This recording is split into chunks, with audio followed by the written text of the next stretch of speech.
Thank you, Professor Philip. It's very nice to be at this forum and to talk about a topic close to my heart. I really like to thank the organizing committee for this. And hopefully we'll have some opportunities to interact in the future. So I've been told that we only have about 30 minutes for a presentation. So speaking of time, we will try to keep it fairly succinct, but there will be a little bit of time for discussions as well. On the topic of timely palliative care, it's all about personalizing the process for referral. I like to highlight first a little bit of evidence to support palliative care, how we have come to where we are now, discuss the concept of early palliative care a little bit more, and then how it is evolving perhaps into timely palliative care, then summarize in the end.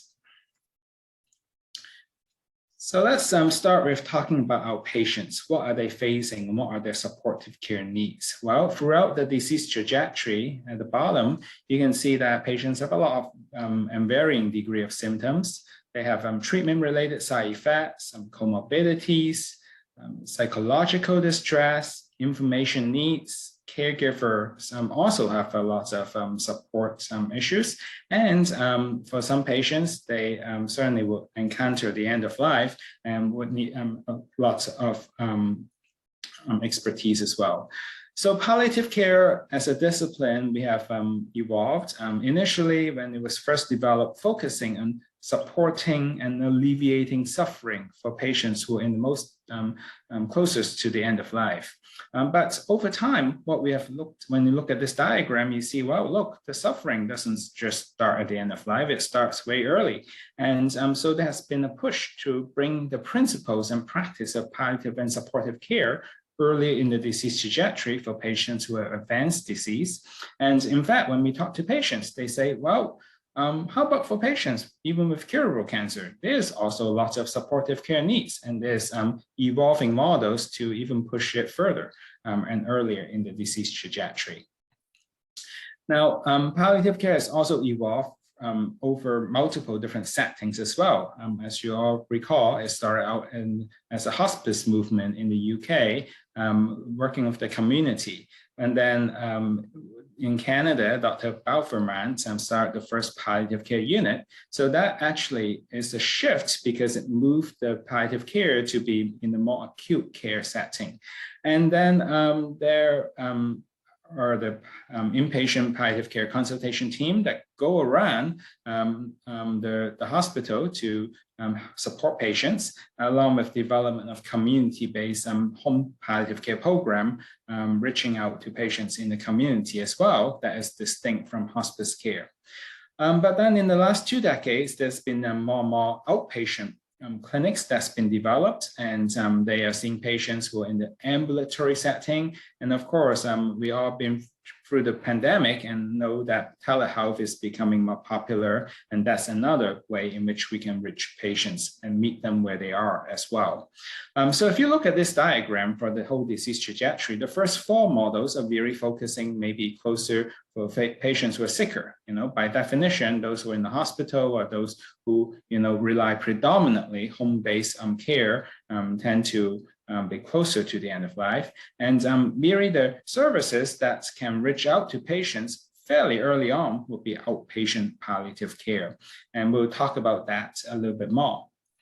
So there's quite a bit of evidence now to support that palliative care, especially outpatient palliative care, can have a significant impact on quality of life, symptom management, and also in some meta-analyses, survival benefits as well. So these are just like recent 5 systematic reviews since 2016.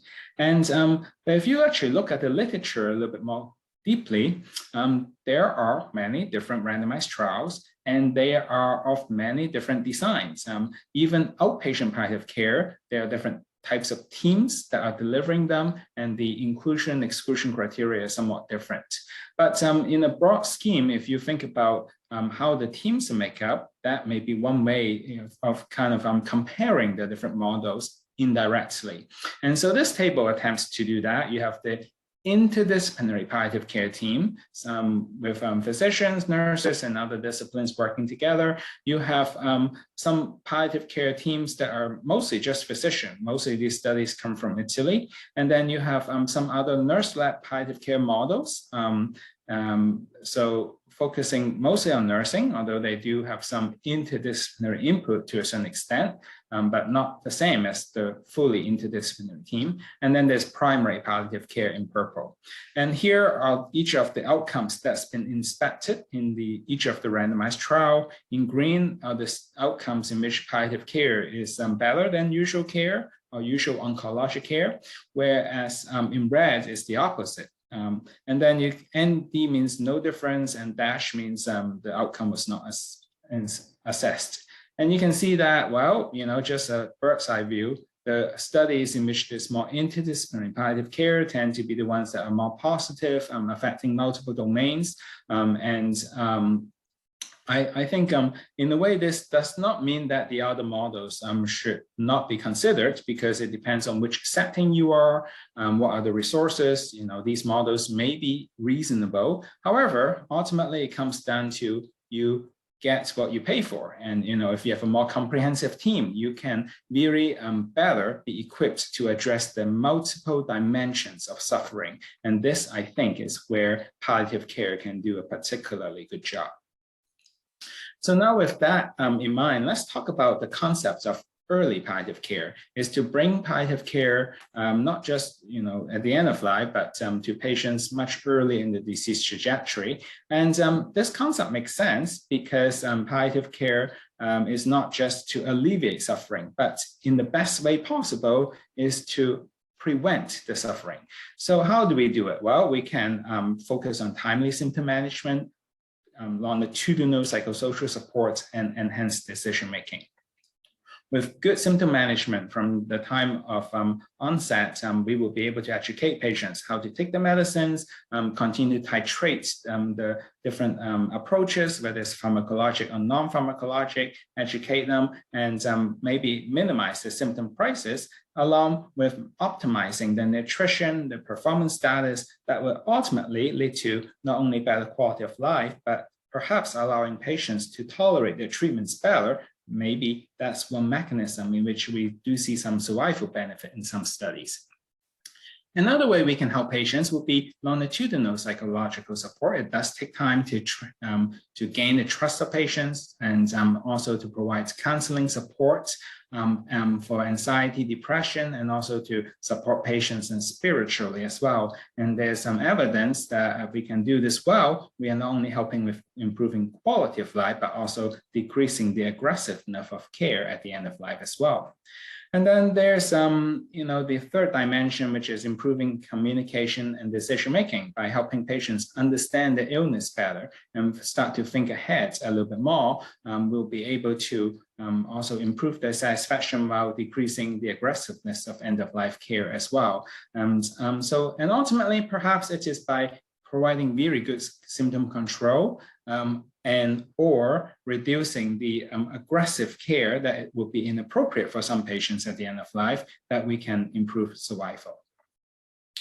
Another important thing, as we all know, those of us who see patients in the palliative care clinic, is that they often not just come with one issue. They have many different things, and ranging from acute concerns, severe pain or delirium, to chronic issues, to psychosocial distress, to ultimately some existential issues. And it will be hard for even the comprehensive palliative care team to deal with it all in one go. Often we have to deal with the most distressing concerns first, and before we eventually have the time and the opportunity and the trust to go into the deeper and perhaps more meaningful aspects.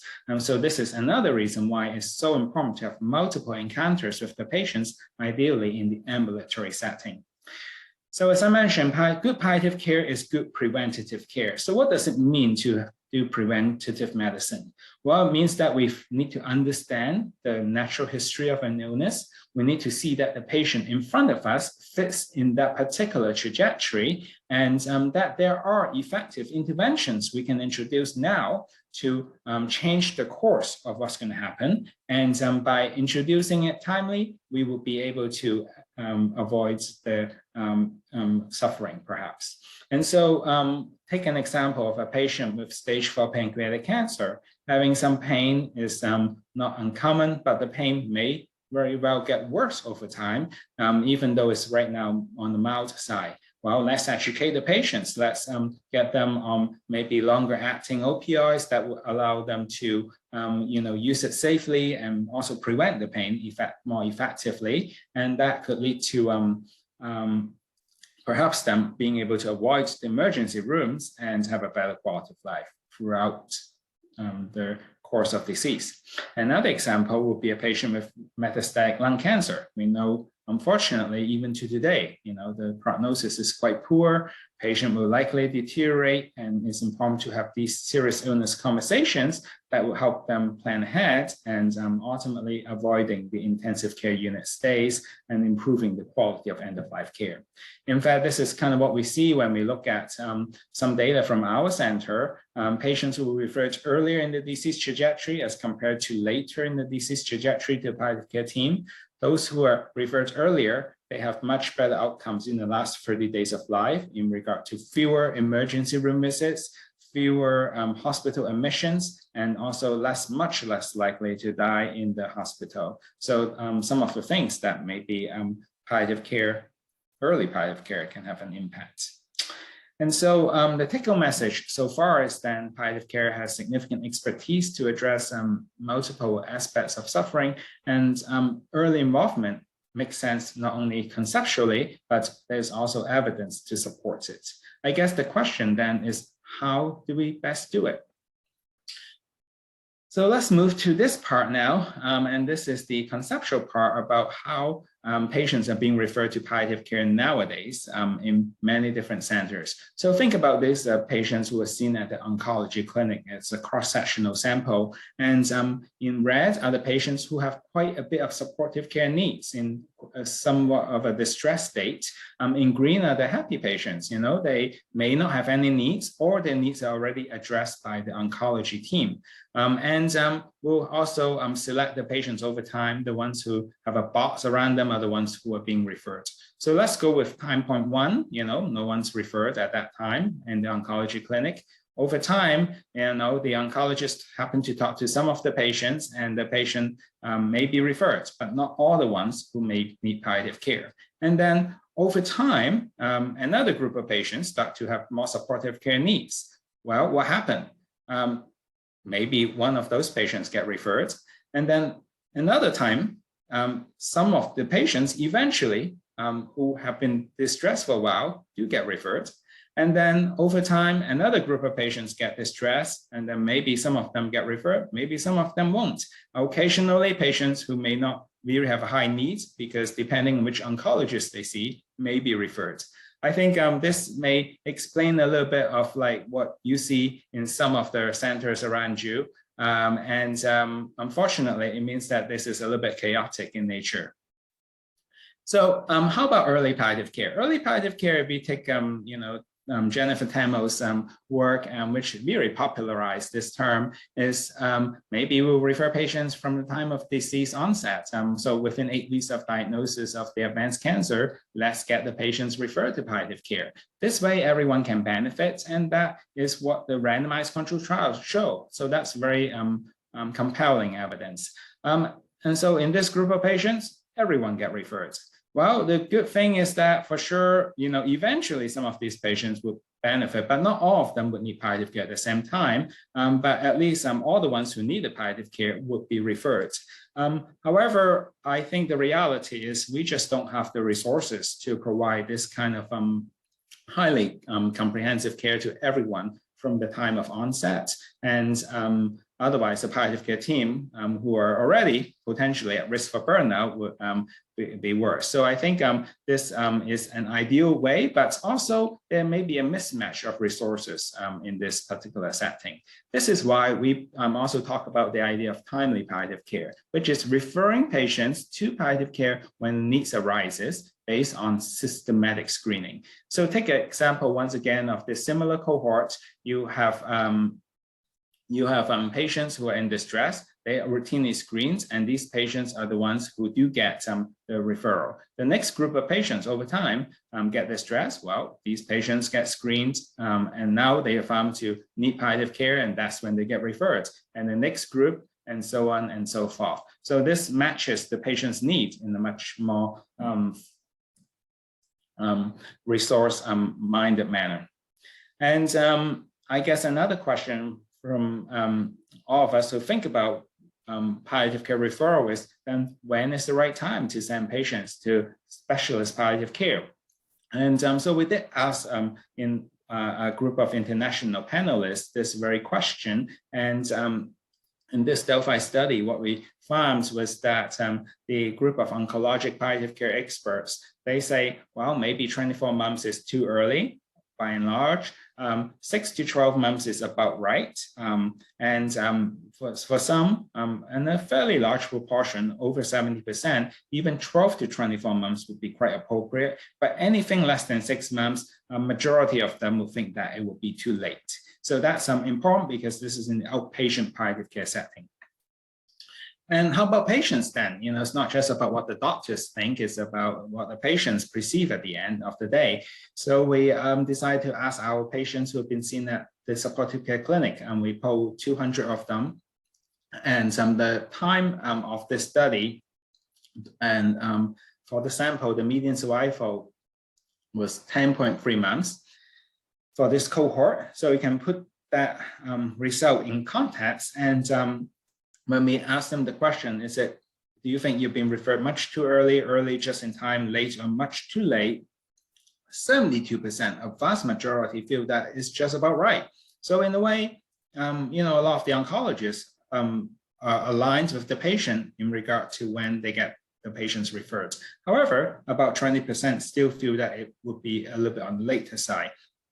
And so this is maybe the proportion to further improve with the systematic screening. Even more enlightening when we ask the patients is when should patients be referred? When do you think is the right time? So when we ask them, is it the time of diagnosis? Only about maybe 30% of patients say, yeah, maybe refer me fairly early on based on my disease trajectory. But when we ask them, should you be referred based on your physical symptoms or emotional distress, a higher proportion, up to 86% of them say, yes, please refer me. So I think patients very much recognize that what the role of supportive care is, particularly in helping them alleviate their symptom distress, and that would be a good way to get them referred. Of course, there are many other reasons as well, and we'll talk about them a little bit later. So, the whole idea then behind timely palliative care, it does require some degree of coordination, what I call clockwork. So we need systematic screening, consensus criteria, and the consensus is not just an international consensus, but a consensus at your institution with between the oncology team and the supportive care team to make sure that those are personalized to your institution. And then we need to have augmented referral, some way of linking the two together and get patients referred. And then ultimately, we got to have a robust outpatient clinic to take in this increased number of earlier visits as well. If we can do it, then we hope to be able to significantly improve the patient outcomes.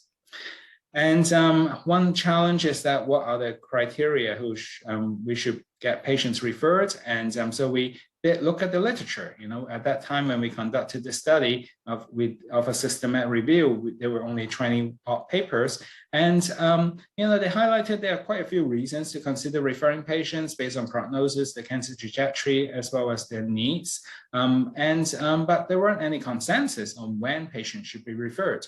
So we then took the next step and we conducted a Delphi study of a group of international experts in oncology and palliative care, asking them to tell us what do they think would be the set of criteria. Specifically, we focus on what we call major criteria, meaning that if patient met any one of this criterion, then they would be already good candidates for receiving a specialist palliative care consultation in the outpatient setting.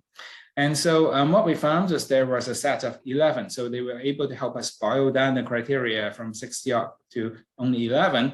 And that fall under 4 major categories. If the patients have distress, that makes a lot of sense. That's what we are particularly good at, managing the symptoms, physical, emotional, or spiritual, and providing additional decision-making support, such as care planning, as well as patients who have neurological complications. These patients likely have poor performance status and will have a lot of supportive care needs if they don't already. And then there are some timing criteria. If patients have not been referred based on the above, it would be good to refer them still if the median survival is like less than a year, or if they have had at least 2 lines of systemic therapy already. So these criteria allow us to still help the patient fairly early on in the disease trajectory. And in fact, when we looked at some of the studies that's been done, this is a similar cluster randomized control trial to look at perhaps identifying if we were to focus on patients who are have a lot of supportive care needs, maybe the highest ESA symptoms, would they be the ones who are more likely to benefit from palliative care was the question. And this is exactly what we found, consistent with the hypothesis. So higher ESA score at baseline means that they are more likely to benefit from the palliative care intervention. So this is a way of highlighting patients who are more likely to benefit from palliative care. And I think future study designs by focusing on similar patients may allow us to have a much bigger effect size for palliative care as well. So we also actually piloted some of these kind of criteria, and this is one model in which we did it in one oncology clinic. We just try out ESAs, just to screen patients, just based on ESAs alone and see what happened. And in this pilot, it was more a quality improvement and trying to get patients at least screened by social work. And then if appropriate, then maybe get referred to palliative care. So palliative care was one of the secondary outcomes. It was more to get social work referral to first assess patients as the main goal. And in here, you can see that before implementation, social work referral was 21%, palliative care was 12%. After the implementation of just matching patients' symptom scores and highlighting that they need help and getting the team involved, social work referral gone up to 79% and palliative care to 28%. We also looked at our own clinic at MD Anderson, and what we found was that patients who were already referred by the oncology to palliative care, they generally already met the referral criteria that's been outlined in the international consensus list, suggesting that those criteria were generally consistent with what people are thinking. So 85% met the criteria, but if they were to be applied to the patients who have been referred, these patients would be referred 2.84 months earlier than they would have otherwise. So, and interestingly, in this cohort of patients, there were consecutive consultations with advanced cancer. These patients were already referred fairly early at our center of 14 months before death. So I think we are able to move the bar a little bit further with these set of criteria. Other groups in Brazil have also conducted some similar studies and find that once again, by applying the similar set of criteria, they are not only able to refer more patients, 68%, but the time of referral gone up from about 6 months before to 15 months before death when the criteria were applied. So very encouraging data. Now, I just want to spend the last few minutes then talking about referral criteria beyond oncology. I think the lessons that we learned from cancer may be very useful for the other diseases too, such as patients with heart failure, COPD, dementia, and chronic kidney disease, among others. Similar to the oncology setting is that these patients also have a tremendous amount of supportive care needs, the referral process remains haphazard, and there's no consensus referral criteria. But different from the oncology setting is that the disease trajectory is quite different for these individuals. The treatment and care needs are also maybe somewhat different, and the practitioner culture may be different as well. So would the referral criteria be different is the question. And so Dr. Chan and Professor Philip and her team, we all collaborated on this recent systematic review to see what is out there for who should be referred to palliative care if they have advanced heart failure. And we found that there were a set of 18 different sets of criteria that would be potential triggers. But there were no consensus. So the good news is that the cardiology community did feel that there are many reasons in which palliative care could be beneficial for the patients, but clearly more work needs to be done to identify the consensus among these suggestions. So once again, our team took the next step to then the Delphi study of cardiologists and palliative care specialists who have thought a lot about who should be referred.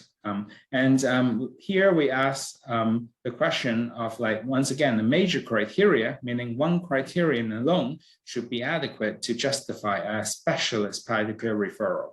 And from the 18 themes, we're able to boil it down to 6 main categories. So patients who have advanced heart failure, severe comorbidities, such as cardiac cachexia, cardiorenal syndrome, those patients may benefit from specialist palliative care. Those who are receiving advanced heart failure therapies, being evaluated for transplant or on chronic inotropes may benefit. The ones who have multiple hospital stays within the last 3 months or intensive care unit stays will benefit from a referral. Patients who have a poor prognosis rated as 6 months or less would be candidates. And then symptom burden, which would be similar to cancer. Severe physical emotional distress would be ones who should be referred. And finally, if they have decision-making needs, such as goals of care discussions. And so that makes a lot of sense in a way, but I think if you take a look at this overall picture, it is still tend to be a little bit on the later side as compared to cancer. Part of the reason is because in cardiology, there's still a lot of inpatient care, and I think also a little bit less evidence yet on the outpatient palliative care models. So perhaps that is why some of these criteria were, well, if you have not referred already, please make sure you get these patients involved. So I think further testing would be needed, clearly, but that would be a first step towards a set of triggers for referral. Dr. Philip and her team has also conducted a wonderful study of systematic review in the patients with respiratory diseases, and in this identifying a number of 6 major themes for which patients should be referred to palliative care based on the literature review, including hospital use, respiratory status, disease progression, advanced respiratory therapy, and then there are 2 needs-based criteria, including physical and emotional distress as well as functional decline. So of notice that 5 of these categories were already interestingly noted already in the cardiology Delphi study. So it looks like there's a lot of overlap between these 2 worlds to a certain extent. The only difference is in the cardiology study, we also found decision-making to be a key category, whereas here, functional decline is highlighted. Of course, the next step will be to look into the international experts and see if they will agree and which ones of these criteria would be appropriate trigger for patients with COPD or interstitial lung disease. And we also recently conducted a systematic review on dementia population as well, and found that, once again, very similar kind of themes have come up, that there are lots of reasons to refer, but no one knows who should be referred. So active work is being conducted to see how we can find some consensus. So just to summarize then, I think I've hopefully highlighted the evidence to support specialist palliative care, particularly in oncology. We know that early palliative care is good because it can give us a chance to provide preventative medicine and to prevent the suffering that may occur. And we also discussed the concept of timely palliative care because it is much more targeted and streamlined. And here I'd like you to remember this mnemonic of SCAN, systematic screening, consensus recurve criteria, augmented referral, and having an adequate network of palliative care support for referral. And ultimately, I think the take-home message is that we need to do a lot more high-quality research together by collaborating to get to the next level. And we are very fortunate to have a team of collaborators and people who supported some of the studies, as well as the opportunity to work with the Australian team, particularly Professor Phillips' team, to move some of these referral criteria along. So thank you very much. Thank you, Dr. Hui, for a tremendous and comprehensive sort of exposition of the field. It really is great to see all this work coming together and to see how you're conceptualizing, and also, I guess, seeing the next steps that you're seeing where we need to be going with this. So thank you. We do have some time for questions, and I wonder, would you be comfortable perhaps if we stop sharing your screen and then we can have a bigger vision of you to answer the questions? And I'm going to start off. The systematic screening is clearly a way of triaging who is going to get the most benefit. We have sort of tried this a little bit, but have found that it sort of almost needs to sit within palliative care for it to be done. I'm wondering how you envisage it being sort of systematically rolled out, because everyone's busy and, you know, doing more screening in an area, you know, asking an oncologist to screen for palliative care, you know, sometimes that might be down the list of the important things that they need to do in the consultation. I'm wondering how you envisage this sort of happening in a more system-wide way. Yeah, that's a great question. And I think ultimately this is a culture change. I think if we believe that this mode of care makes sense, then it would be, you know, to do more pilots. You know, we have shown a little bit of data on some potential pilots. And the reality is, I think this, you know, timely palliative care or more systematic screening, you know, if it works super well, it can't even be rolled out in a wide scale yet.